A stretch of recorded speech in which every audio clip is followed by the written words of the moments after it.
डरावनी रातें YouTube channel पर आपका स्वागत है। इस चैनल पर आपको सुनने को मिलती हैं डरावनी और सच्ची भूतिया कहानियाँ। तो अगर आपको ऐसी ही वीडियोस देखना पसंद है तो हमारे इस चैनल को सब्सक्राइब करना ना भूलें। तो अब बढ़ते हैं आज की कहानी की ओर।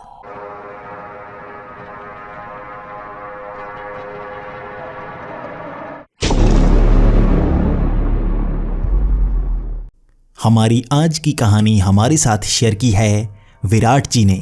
विराट जी, आपका बहुत बहुत धन्यवाद। तो अब इस कहानी को सुनते हैं विराट जी की ज़ुबानी।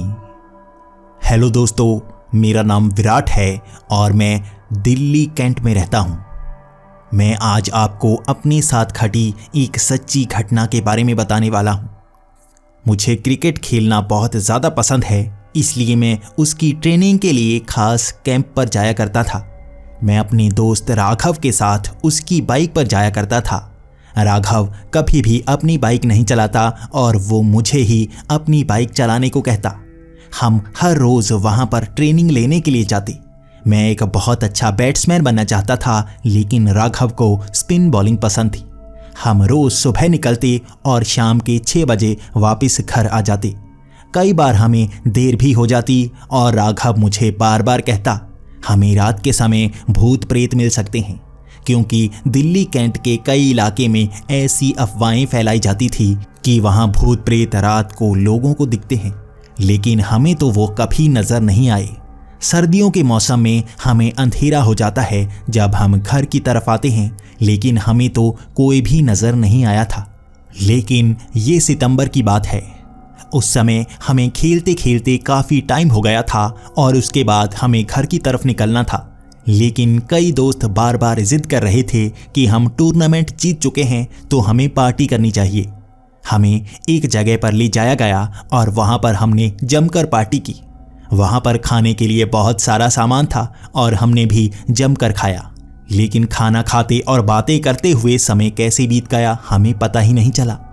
वक्त रात के 9 बजे का हो गया था, लेकिन अगर 10 बजे से पहले मैं घर नहीं पहुंचता तो पापा मुझे बहुत ज़्यादा डांटने वाले थे। इसलिए मैंने जैसे ही घड़ी की तरफ देखा, 9 बजे का समय देखा, मैं घर की तरफ निकलने की बात करने लगा। राघव भी बहुत ज़्यादा घबरा चुका था, क्योंकि उसे भी पापा का बहुत ज़्यादा डर था। उसे डांट नहीं बल्कि पिटाई मिलने वाली थी। इसीलिए हमने बाइक उठाई।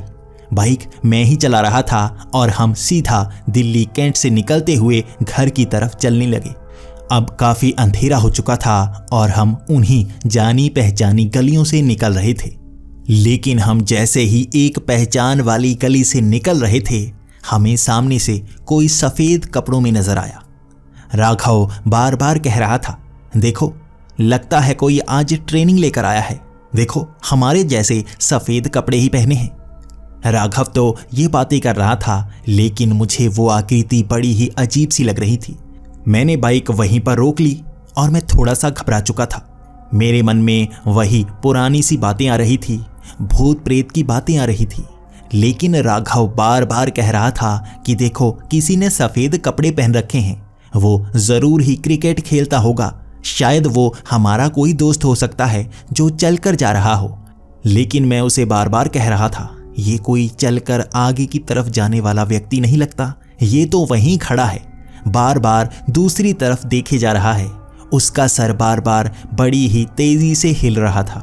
मैंने थोड़ी सी हिम्मत जोड़ी, क्योंकि हमें उसी गली से निकलना था, तभी हम घर की तरफ जा सकते थे।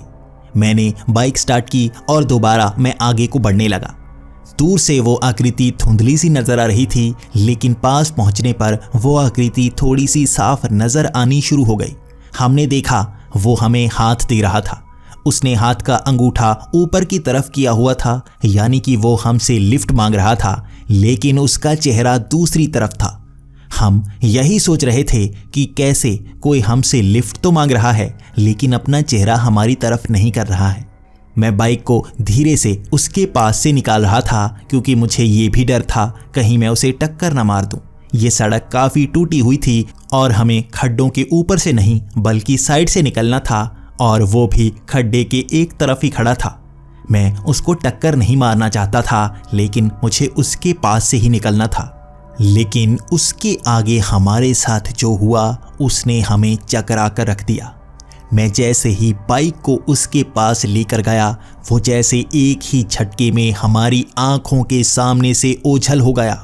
पहले तो वो थोड़ा सा धुंधला हुआ, जैसे ही बाइक बिल्कुल उससे 2-4 फुट की दूरी पर पहुंची, वो जैसे हवा में गायब हो गया हमारी आंखों के सामने। हम बिल्कुल चकराए से इधर उधर देख रहे थे।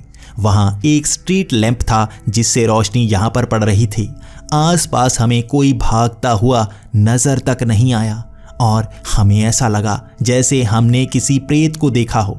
हम वहीं पर बाइक रोककर इधर उधर देख रहे थे और राघव अब मुझसे कहने लगा था, जल्दी से निकाल ले, मुझे कुछ गड़बड़ लगती है। आंखों के सामने से गायब हुआ। मुझे तो पहले लगा ये कोई कपड़ा होगा, लेकिन सच में यार वो हिल रहा था।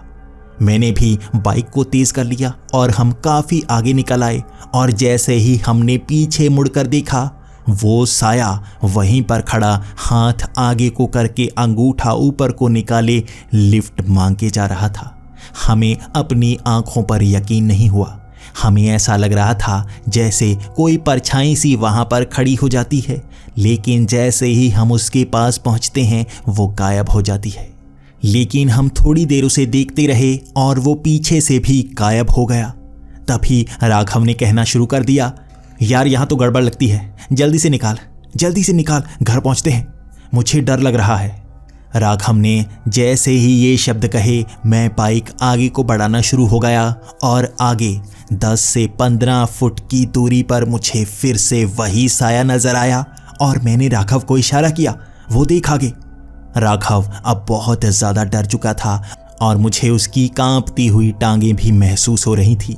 मैंने बाइक को तेज़ किया और मैं उसके पास से बड़ी ही तेज़ी से निकल गया, लेकिन सच में फिर से जैसे ही मैं उसके पास से निकल रहा था, वो गायब हो चुका था।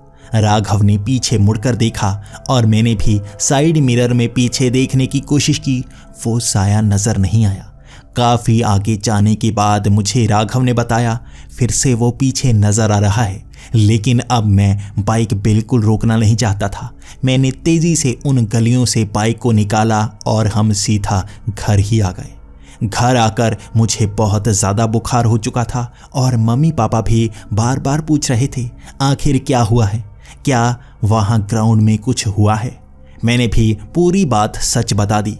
पहले मैं इसलिए नहीं बता रहा था क्योंकि मैं नहीं चाहता था कि पापा मुझे ज़्यादा डांटें और वो कभी भी मुझे रात के वक्त बाहर जाने नहीं देंगे, लेकिन मैं इतना ज़्यादा बीमार हो जाऊंगा मुझे नहीं पता था। मुझे पापा को सारी बात बतानी पड़ी और पापा भी बहुत ज़्यादा घबरा चुके थे। पापा ने भी मुझे बताना शुरू किया कि वो यहाँ पर 30 साल से ज़्यादा से रहते हैं और उन्हें 3-4 बार वो सफ़ेद साया नज़र आ चुका है, इसीलिए यहाँ पर ऐसी बातें बताई जाती हैं। अगले दिन मैंने राघव को फ़ोन करके भी पूछा था। राघव भी बहुत ज़्यादा बीमार हो चुका था। हम दोबारा उन गलियों से कभी भी रात के वक्त नहीं निकले और आज भी मैं उस साए को दिमाग में याद करता हूँ। वो तस्वीर जैसे दिमाग में छप चुकी है। मैं आज भी उसे याद करके बहुत ज़्यादा डर जाता हूँ।